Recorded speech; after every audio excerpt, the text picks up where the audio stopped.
ఈ రోజు మనం చాలా ఇంట్రెస్టింగ్ టాపిక్ గురించి మాట్లాడుకోబోతున్నాం. మనం ఎప్పుడో ఒకప్పుడు జంతువులు మనతో మాట్లాడితే ఎలా ఉంటుందో ఊహించుకునే ఉంటాం. ఇప్పుడు ఉన్న ఏఐ ద్వారా ఇది నిజంగా సాధ్యమా? భవిష్యత్తులో మనం నిజంగానే మన పెంపుడు జంతువుల ఫీలింగ్స్ని అర్థం చేసుకోగలమా? ఇది సైన్స్ ఫిక్షన్ లాగా అనిపించవచ్చు, కానీ టెక్నాలజీ చాలా వేగంగా అభివృద్ధి చెందుతుంది. ఈ వీడియోలో మనం ఏఐ ఎలా భవిష్యత్తులో జంతువుల సౌండ్స్ని అనలైజ్ చేసి అవి ఏం మాట్లాడుకుంటున్నాయో అర్థం చేసుకొని ఎలా మనకి కమ్యూనికేట్ చేయగలవో ఈ వీడియోలో తెలుసుకుందాం. అయితే సైంటిస్టులు దీన్ని ఇంకా రీసెర్చ్ చేసే దశలోనే ఉన్నారు. ద ఎర్త్ స్పీసీస్ అనే ప్రాజెక్ట్ చేపట్టి రీసెర్చ్ చేస్తున్నారు. జంతువులు తమ ఫీలింగ్స్ని వివిధ రకాలుగా వ్యక్తం చేస్తాయి. అవి సౌండ్స్ చేయడం, బాడీ లాంగ్వేజ్ ఉపయోగించడం, స్మెల్ ద్వారా కమ్యూనికేట్ చేస్తాయి. ఎగ్జాంపుల్, కుక్కలు బౌబో అని అరుస్తాయి, పిల్లులు మియో మియో అని సౌండ్ చేస్తాయి.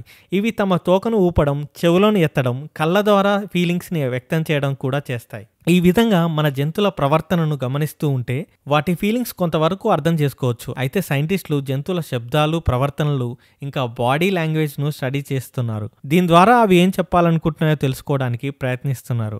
ఏఐ జంతువుల భాషను అర్థం చేసుకోవడానికి మెయిన్గా 3 ముఖ్యమైన అంశాలను పరిశీలిస్తుంది. ఫస్ట్ వచ్చి సౌండ్, అదే వెర్బల్ అనాలిసిస్.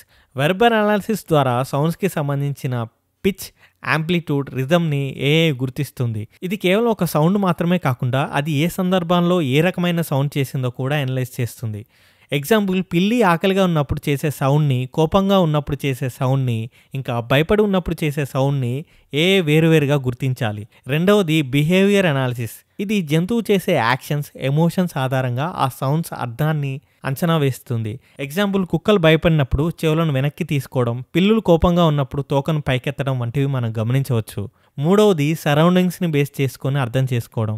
ఎగ్జాంపుల్, ఒక కుక్క పరిగెడుతుంటే అది ఆటాడుతుందా లేక డేంజర్ని ట్రేస్ చేస్తుందా అనే విషయం ఏఐ అర్థం చేసుకునేలా మోడల్స్ రూపుదిద్దుకుంటున్నాయి. అయితే ఏఐ ట్రాన్స్లేషన్ ఎలా పనిచేస్తుందంటే, ముందుగా ప్రపంచవ్యాప్తంగా ఉన్న సైంటిస్టులు జంతువుల సౌండ్స్ని రికార్డ్ చేసి పెద్ద డేటాబేస్ తయారు చేస్తున్నారు. ఆ డేటా ఆధారంగా మిషన్ లెర్నింగ్ మోడల్స్. ముందుగా మిషన్ లెర్నింగ్ అంటే కంప్యూటర్లకు మనిషి ప్రత్యక్షంగా ప్రోగ్రామింగ్ చేయకుండానే అవి స్వయంగా నేర్చుకొని వాటంతట అవే ఇంప్రూవ్ అయ్యి పనిచేసే ఒక రకమైన టెక్నాలజీ. అయితే ఆ డేటా ఆధారంగా మిషన్ లెర్నింగ్ మోడల్స్ సౌండ్స్ ని గుర్తించి వాటి మీనింగ్స్ ని అంచనా వేస్తాయి. ఈ డేటాను ఉపయోగించి వాటి సౌండ్స్ మన భాషలోకి ట్రాన్స్లేట్ చేసే మోడల్స్ ని సైంటిస్టులు డిజైన్ చేస్తున్నారు. అలా ట్రాన్స్లేట్ చేసిన సౌండ్స్ ని టెక్స్ట్ టు స్పీచ్ టెక్నాలజీ ద్వారా మనం వినగలుగుతాం. ఇప్పుడు చూస్తే ఏ జంతువుల భాషను పూర్తిగా అర్థం చేసుకోవడం ఇంకా సాధ్యపడలేదు. జంతువుల కమ్యూనికేషన్ చాలా క్లిష్టమైంది. అయితే ఒకే శబ్దానికి ఒక్క అర్థం ఉండదు. వివిధ సందర్భాల్లో అర్థం మారుతుంది. ఏ సరిగ్గా పనిచేయాలంటే అన్ని జంతువులకి సంబంధించిన కొన్ని కోట్ల సౌండ్స్ యొక్క డేటా అవసరం పడుతుంది. ఇంకా జంతువులు కేవలం శబ్దాల ద్వారానే కాకుండా వాటి బాడీ లాంగ్వేజ్, స్మెల్స్ ద్వారా కూడా కమ్యూనికేట్ చేస్తాయి.